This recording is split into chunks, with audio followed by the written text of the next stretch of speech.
Hi there guys, my name's Austin Phillips. I'm one of the students in this unit learning by distance. This is my week 6 presentation on post-disaster recovery. Um, and in today's presentation we're going to be covering what really makes a good disaster recovery and build back better framework, and what are the key differences between the damage and loss assessment and the post-disaster needs assessment. So just to summarise what a disaster recovery framework is and what it should look like. So I'll be talking about the 2015 version from the Sendai conference. So essentially the disaster recovery framework should complement the post-disaster needs assessment framework in establishing and acting on priorities within the immediate post-disaster environment. It should establish objectives and central aims of the government to guide all actions of all responders. And it should establish the roles of all levels of government, the response agencies, NGOs, and as well as any other relevant organisations, such as like infrastructure providers, things like that, in the immediate post-disaster environment. So just continuing on, it should provide an integrated multi-sector recovery plan that lays out the prioritisation of what's going to be responded to first, and then the sequencing of events and activities in the recovery, so what has to happen first and why. And it should also establish measures for evaluating effectiveness and tracking of the events. So the key characteristics of a good disaster recovery framework is, first of all, that it must be pragmatic and programmatic. So it must deliver solid outcomes for the affected community, and it should be programmatic insofar as it follows a set method for assessment, response, prioritization, follow-up, and essentially how things are going to be measured and tracked. It should achieve consensus, and it should do this at a senior level. So essentially all the organisations that are going to be involved in the recovery framework should know exactly what's expected of them and what they need to do in a range of disaster scenarios at a senior level. And probably what's more important here, or just as important, is the buy-in. So they have to have buy-in from an organisational standpoint. It's not really good enough just to have consensus, but it's got to be something that's filtered down through the organisation. They've got to have the appropriate resources, and they've got to have the appropriate people designated in those situations, and they've got to know what they're doing and have been trained previous to the disaster occurring. A good disaster recovery framework. It also has a finance-based element. So it has to be able to channel funds to the appropriate areas and in a timely manner. And it also has to consider the sources of funding. So, for example, government or public-private partnerships, or just straight out private for the recovery. So it takes into account where the money is coming from and where it should be used as a priority.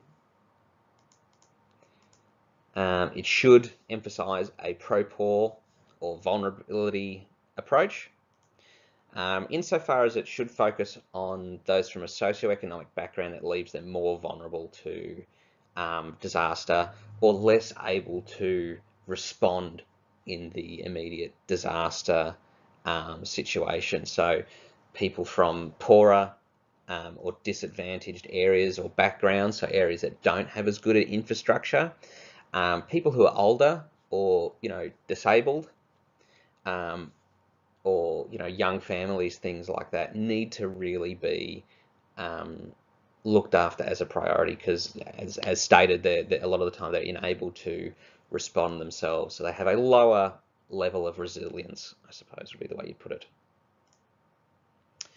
It should have a strong build back better emphasis, which we'll get into later.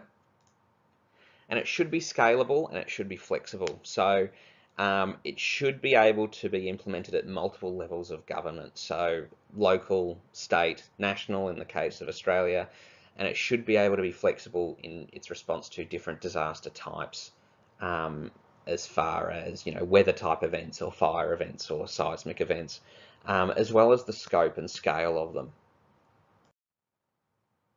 So Build Back Better, we'll talk about this now. So just as a summary, and I wrote this one, as a guiding principle, Build Back Better, or BBB as we're just going to put here, is to build back the community being more resilient and less impacted by disaster in the future, as well as for critical infrastructure to be improved to avoid failure during or immediately following the disaster. So a good Build Back Better framework has a pro-poor focus. So as we said before, a lot of the time they're unable to respond as well for a number of different factors. So it should really focus on securing their needs and requirements as a priority, because they're generally the people who are going to be most affected by disasters. They're the ones who live in the most disaster-prone areas. And it should use the Build Back Better framework to turn adversity into opportunity. So the idea being that you don't just build back houses to the exact same standard, you don't build infrastructure back the same way, you build it back in such a way that it is more resilient to shock. So a good example of this is the John Muntz Bridge project, which was in Queensland. In 2012, it was, as you can see on the left, severely damaged or all but destroyed as a result of flooding, and was rebuilt in 2013. But then, obviously later in 2013, they had Cyclone Oswald come through, and the flooding that occurred there was enormous and left it in a way that it was more or less unable to be repaired. So they rebuilt it again, and this is how it stands as of 2017. As you can see on the left, it's a far more rigid and far more resilient type structure. And then on the right hand image, you can see an image of it where it's actually undergone flooding in late 2017, where it still required repairs, however, wasn't completely destroyed as we saw in 2012. So just go through some key characteristics of a good Build Back Better strategy. It's got to be consultative. So it's got to actually meet the needs of the community rather than be prescriptive in this is what they need, this is not what they need. If anyone's seen, it's a bit of an odd example, but if anyone's seen the show Utopia, it's on ABC, there was an episode where they went to Tasmania to do fact finding to find out what they wanted and what they needed. And the guy came back with all these great ideas around infrastructure and technology programs and education, and then their response was to build a stadium there. It's not really a consultative approach. It's got to be consultative, but it's also got to actually listen and action to those needs and wants of the community. Information decisions have to be very evidence-based in the Build Back Better framework. And have to be very much data-based and investigated thoroughly. So, as we used to say in heavy industry, it needs to be evidence-based decision-making rather than decision-based evidence-making, if that makes sense, or fact-making. Social inclusion. So it's got to have it's got to have a pro-poor or pro-vulnerability focus. And it's got to be equitable in its efforts to rebuild better. So it should be aimed at really reducing the greatest vulnerabilities first. And it's really important to ensure that the funds and resources go to those who need it most, rather than those in a position of say, political or social privilege. And economic recovery. So economic recovery is really important. So the governments and NGOs have got to really enable local business to bounce back from these disasters, and not just close up shop or not reopen in some instances and move to other areas, because that's really what's going to stimulate the local community over a long-term period in the post-disaster environment. So, I mean, in Australia, it's not actually a post-disaster environment, but places like Elizabeth in Adelaide, where they've got enormous unemployment now, and huge social issues there, is a really good example of what can happen in a community when large-scale economic activity is suspended or withdrawn. So in Elizabeth, where they had the closure of the Holden plant, they've now got massive issues there. So just some key characteristics of the Build Back Better. So it should focus on resilient infrastructure, so a fundamental part of a good Build Back Better framework. It's got to be able to withstand similar and foreseeable disasters in the future and in the area. Should focus on resilient communities as well, or making the community more resilient. So it should essentially leave the community in a better place than when it started or when it was hit by the disaster, and empower them more to overcome any foreseeable adversities in that area.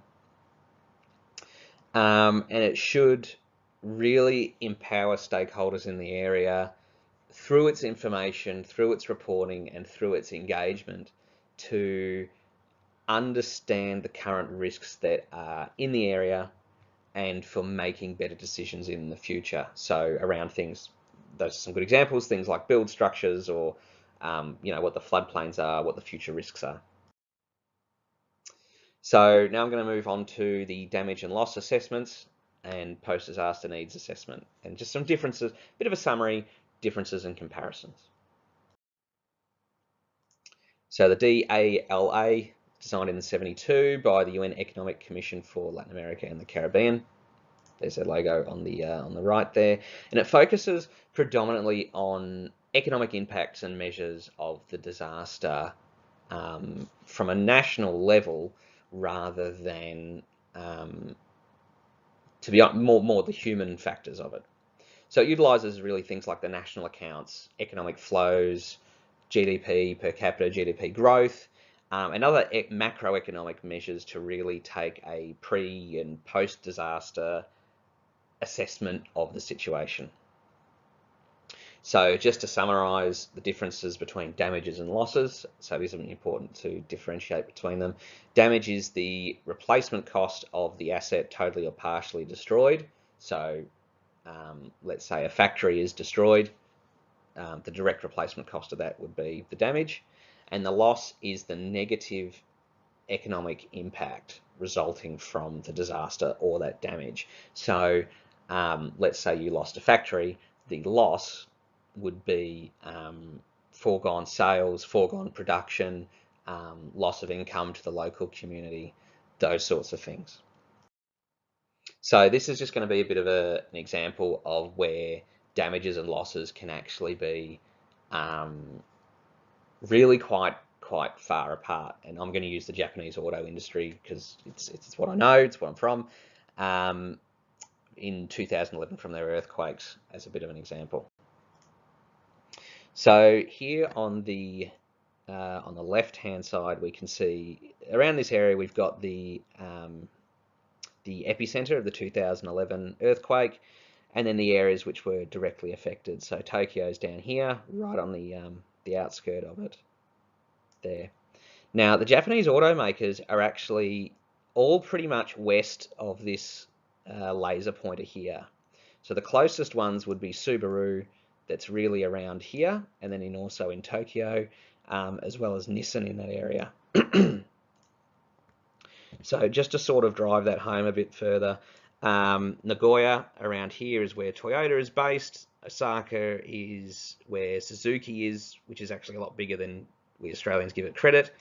Hiroshima is Mazda over here, and then Honda is around in this area as well, predominantly. So mostly west of Tokyo. But it actually had an enormous impact on those automakers, even though the damage that they received was actually quite comparative to the losses, actually very minor.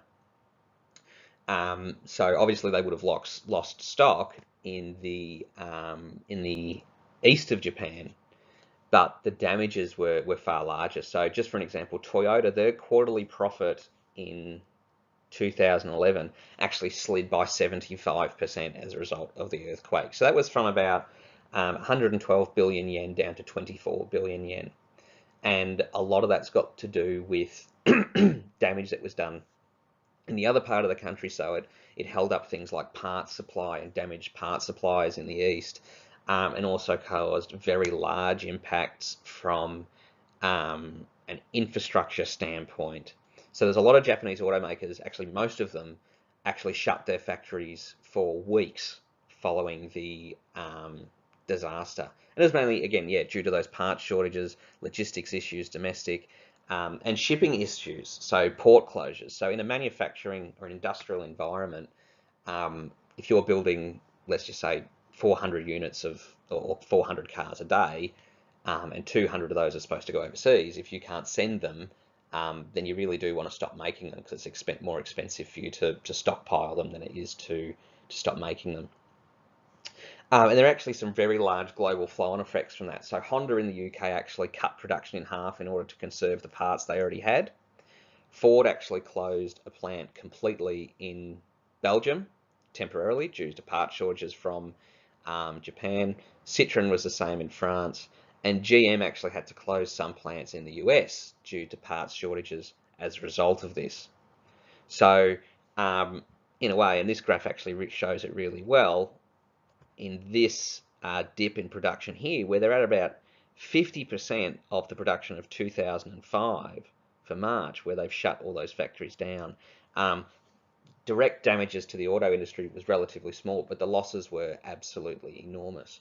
And a lot of those losses are actually still being felt today, because a lot of those international manufacturers in Europe, in America, even in China, when an event like that happens, they go and source parts from elsewhere. So those losses are still actually being felt today.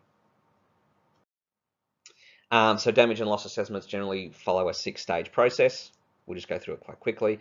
Defines the pre-disaster economic baseline based on physical assets, performance, production targets, and production measures, as well as sales figures. Then go through a detailed result of the disaster impact on local areas and economic results, as well as an estimate cost for what it should cost to replace and recover from, and also a timeline. Now, this timeline should be extremely conservative, because in a large-scale disaster especially, the threads that really hold a modern economy and industrial base together also make it quite weak in a lot of ways.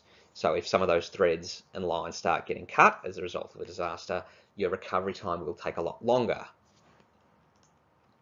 It estimates damages and losses on a sector-by-sector basis.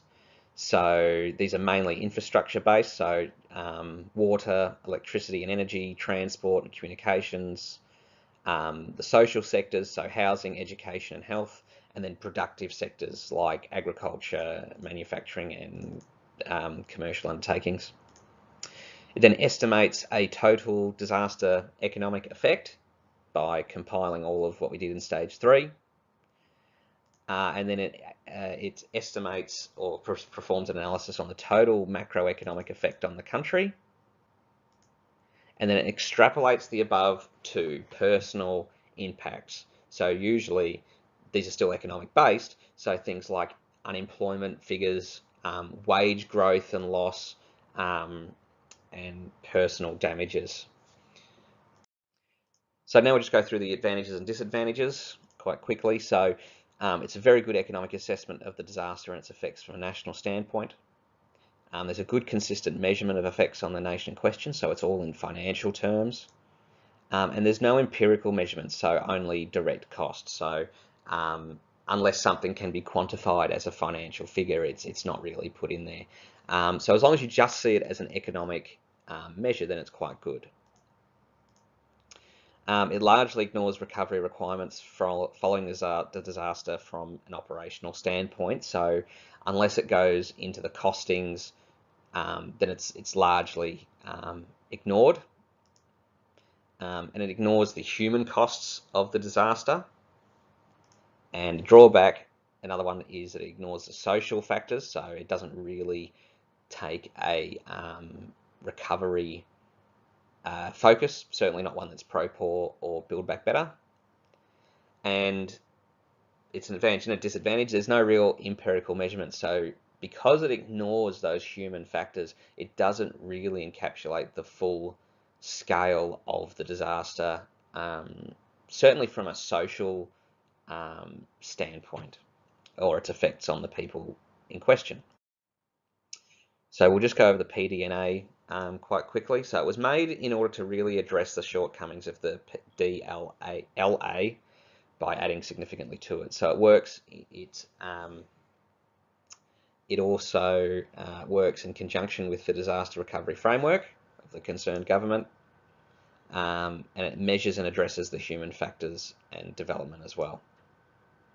It reincorporates recovery as a strategy and plan in the short, medium, and long term, and it includes risk reduction and potentially Build Back Better planning for the post-disaster environment.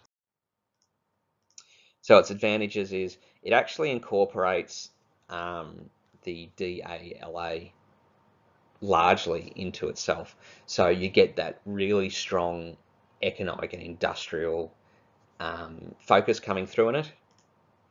It's multidisciplinary and has a multi-shareholder approach.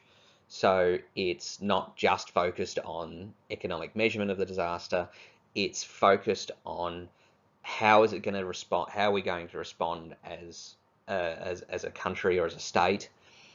Who's going to be involved? Who's going to do what? And who's going to be affected? It includes the human development concerns and a pro-poor / pro-vulnerability approach. And it's a far more collaborative approach than the DALA, which is very, very prescriptive in its approach. Its disadvantages, it doesn't necessarily incorporate a Build Back Better framework or emphasis, but I mean, a good one should certainly have it. So that pretty much wraps up my presentation. I hope you enjoyed it, and I hope that it added to the discussion somewhat. Thank you.